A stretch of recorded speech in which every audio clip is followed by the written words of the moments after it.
it was Hawthorn with that fourth quarter revival in the end. That was pivotal in the end, Joey. Yeah, it was. They steeled themselves, really, after that the onslaught of the Giants in the third quarter, then to have the breeze in the fourth term.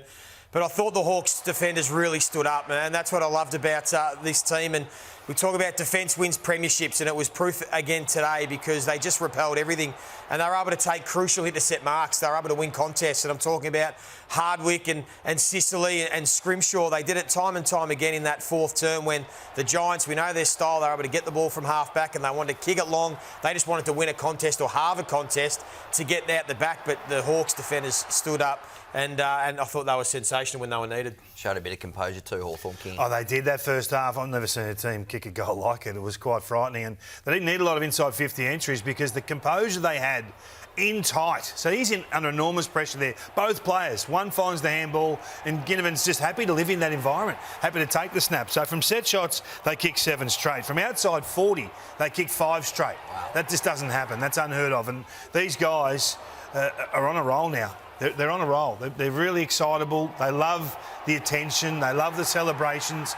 And I think when you get on this sort of roll in game, it becomes infectious. It goes through the group. I know they struggle for the next 30 minutes after this point, but they built such a strong lead, 42 points at one stage. It was just impossible, really, and awesome football to watch. They take on Adelaide, of course, at Friday night in that semi-final over there at Adelaide Oval. Today's number one, with thanks to Ford Ranger, was Jai Newcombe, who was making a habit of big finals performances. He was enormous, particularly in that first half, Joey. Yeah, talk about being built for September. This guy absolutely epitomises that. That's now his third straight final where he's been the number one rated player on the ground. Wow. Third final in a row. He did it both times last year in this game, particularly in that first half. It was off the charts. He's ended up with the 12 clearances, 17 contested, 32 disposal. But some of his handballs in tight, like the power and strength that he has, but then the deft little touch, both by hand and foot. I keep saying it's underrated, his skill level, because we just think of him as a brute, but everything that he touched had impact.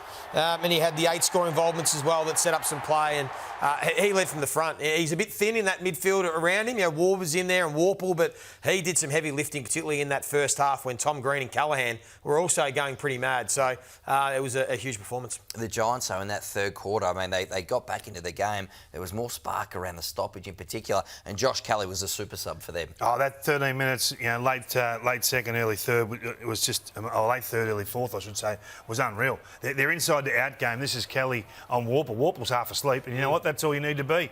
He had an unbelievable third term, Joey. It was ridiculous, wasn't it? We didn't know if he had this in him, to be honest. He's really struggled with the last 18 months, but gee, had impact. So they're inside the outside game, and this is the game now. And if you can't do this, and we'll show some vision later of the Collingwood-Adelaide game, and this is the complete opposite. It's what you allow, what you can put to your competition is everything. So the ability to get the ball to this sort of damaging position immediately is just impossible to defend. So when they are like this, they only won 12 clearances in this period, but they scored 7 times. 5 goals too. They're just ridiculous numbers. So there's damage there. They'll be so disappointed that they're not plying this again next week in a final series. They've had so many problems throughout the year with injury and just lack of continuity, but they can do this.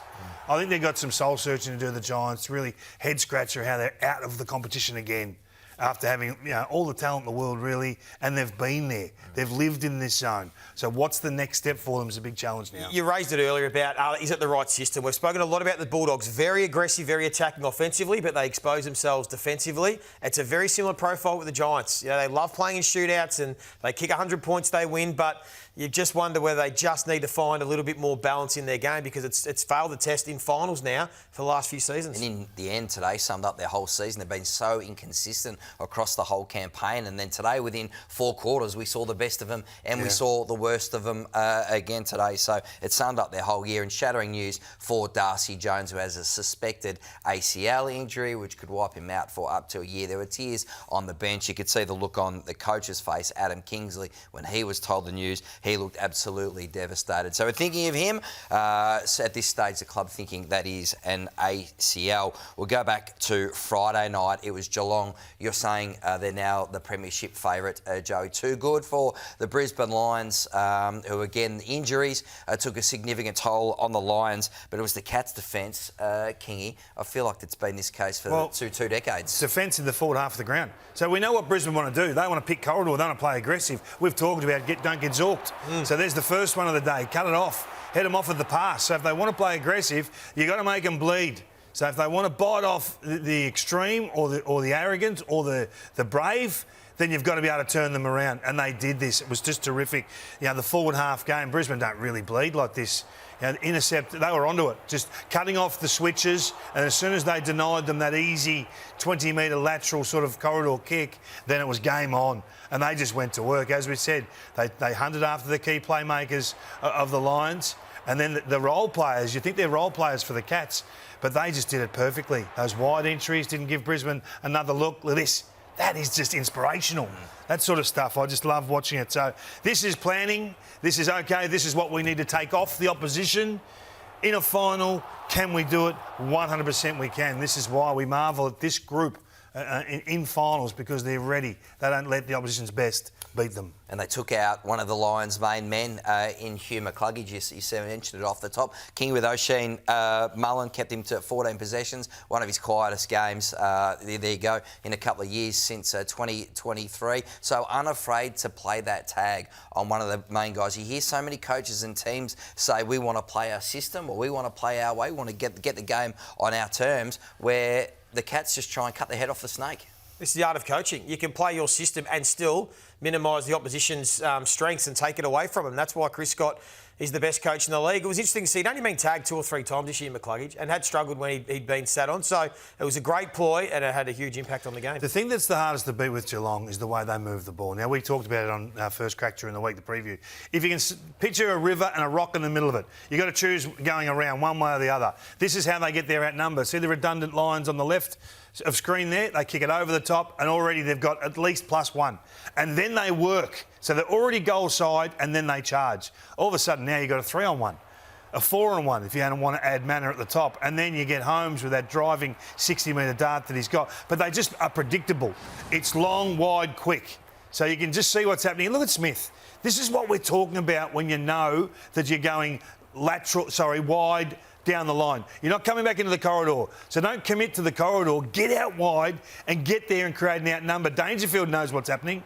Smith knows what's happening. And you know what? Even if you get it wrong, you're going to have numbers turn up. The Lions are guarding in board. They're guarding corridor because every other team they've played for the year want to bring it back through corridor. So you've got to change your plans for 1 week. Hard to do when they've been executing this plan for the best part of 3 or 4 years. So full credit to the way they do it. They only coughed up 20 points on turnover, bringing the ball out of their back half. So this is why they are hard to beat. They do not beat themselves. Great vision, Kingy. Ollie Dempsey, still a trump card for the Cats. Oh, he was enormous in this game, one of the best players on the ground. And speak about coaching, Kingy and either, they didn't scout what Ollie Dempsey has been doing all year long, or the players they had playing the roles couldn't execute it, because he's a wingman. We know this is what he does. He relies on those high half forwards to help get up in transition. Levi Ashcroft, a youngster, he just gets caught ball watching, and this was early in the game, and he was able to exploit the Brisbane wingman and take advantage. And a couple of times early, he was able to kick the ball in to Jeremy Cameron. Here he is again. Ashcroft just sort of get caught in no man's land, peels out goal side, set up another opportunity. So when you look at it, he's had an equal PB 3 goals. He's been 2 off his PB disposals with 25. He's had 27 before, and he's had 9 score involvements. And here, this is what he does. We've seen it all year long. And not one Brisbane player was aware of it or able to contain it, and he just did this all night long. So they'll be disappointed they weren't able to execute a play that has become so pivotal to the way they want to play. You talk about the river line, Kingy. He's normally the off-ball guy that can run, and this sometimes is hard work. Look at this. It's exactly what you're talking about. Ball's coming down one wing. He just puts the head down, and he ran 150 metres. That started even further back then his footsteps there to kick this incredible goal. So it was a brilliant performance from the youngster. How many goals has he kicked from the goal square this year? Nearly all. 11 of his 31. Is it? You know it. Yeah. It's been amazing. That's going to Ridiculous. be fascinating to watch in the preliminary final, that tactical battle. In particular, I think the Lions had 8 players under the age of 22, so they were quite young. But what did you make of their efforts Friday night? Just some really poor efforts. And well, let's do a Brisbane review, because I've got no doubt Chris Fagan would show this. So Holmes is a top liner in our competition. If you disrespect him, if you give him a metre, it becomes 3, it becomes 5. Just watch Zach Bailey, and you tell me whether this is good enough. You tell me whether Chris Fagan will be happy with this. It gets worse for Zach, because this is going to watch him go all the way. And that is substandard for a player of that calibre. And we wrap him up when he's there to be wrapped up. Same again here. What are you doing? Are you going to cover one? You going with them? And they just walk. They just meandered. And then you watch they follow up and go again. So this is what we're talking about. We're talking about De Koning. He's on Darcy Fort. Darcy Fort's right next to him. He's in the ruck. He's your man. He's your man, Darcy. What are you doing? Not really keen to get back, not really keen to push someone to a handover position to get someone to compete. You don't necessarily have to do it yourself. You can get help. And then you've got the tag. I mean, this is the ultimate win, isn't it? When you're tagging someone that doesn't want to be tagged. He doesn't want to defend you, and you push forward and you kick a goal on him. That's utopia in terms of your coaching planning, to have your tagger hitting the scoreboard against the nominal star of a competition. So I think the Lions would be really disappointed with the effort of some of their top liners, just not engaging in the fight.